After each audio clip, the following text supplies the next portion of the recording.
As a Nissan 720 owner, one thing you're going to hear people say all the time is to retorque your head bolts. Now, when I first got my Nissan 720, I was a little bit intimidated because you're taking the bolts out of the head and the head bolts hold the head gasket down, and a head gasket failure is the last thing you want. So, I'm going to show you how here today. It's really not too difficult. You're just going to, assuming that you have the valve cover off already, I just have this motor here, so I'm going to use it because it's simple and easy. The head bolts are right down in here. There's 10 of them. Now, all you do is you just take them out and you just put them back in again. Actually, they're 14 mil. Now, this engine's on a stand, so it wants to move. There, the factory spec is 59.5 foot-pounds, so everybody just goes to 60. I'm using a short breaker bar here. You can use a short breaker bar or a socket driver. It doesn't matter too much. Now, when you put them back in, a lot of times it's not uncommon to put just a tiny bit of oil back on there, but you're going to want to make sure that the threads are nice and clean when you put them back in. If they're rusty or too far gone, then you're just going to want to get a set of head bolts. You can reuse the head bolts. Unlike on some vehicles, these head bolts can be reused, and there's nothing wrong with that. So you're just going to take a paper towel and just... green scratchy pad works too, but I'm out at this moment. So you just clean the threads up a little bit.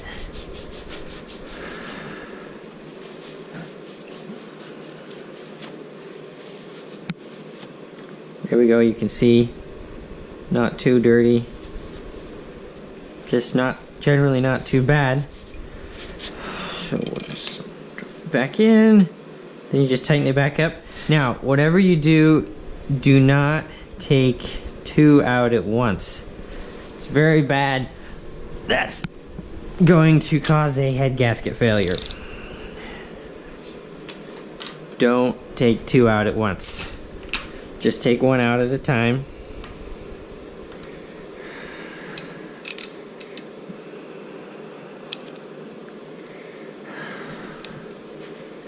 I always start in the middle and go out. The order doesn't matter. You want to do all of them. Okay, so we're going to switch to a torque wrench. Now, there's two styles of torque wrench. There's the clicky kind, and there's the other kind. I definitely prefer the clicky kind for head bolts, and I would definitely recommend using the clicky kind on the head bolts, because precision definitely matters with these.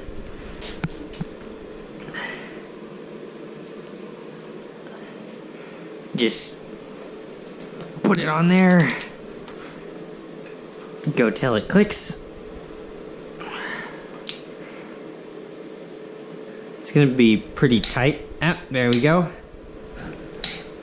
Now that's just something that you do at your tune-up, along with your valve lash. You want to adjust your valve lash and do your head bolts, just, you know, at least once a year, maybe twice a year. As long as you just take one out at a time, you're not going to hurt anything, and make sure not to drop anything down inside the motor, because taking the front of the motor off isn't very fun at all. Nobody likes doing that. When you retorque those head bolts, you're going to want to start with the motor just dead cold, leave it all night at least, and just do all of them, 60 foot-pounds, 14 mil, and you'll be good. If you liked what you saw, feel free to drop a like. If you have something you want to see me do, you know, maybe you want to see front shocks or whatnot, drop a comment. And if you just want to see more awesome content, totally subscribe. Huge shout out to Datsun Crush for giving me this awesome shirt. Great channel. If you want to check it out, I'll drop a link in the description. Really cool guy. He's got an awesome 260Z. Thank you. You have a good day.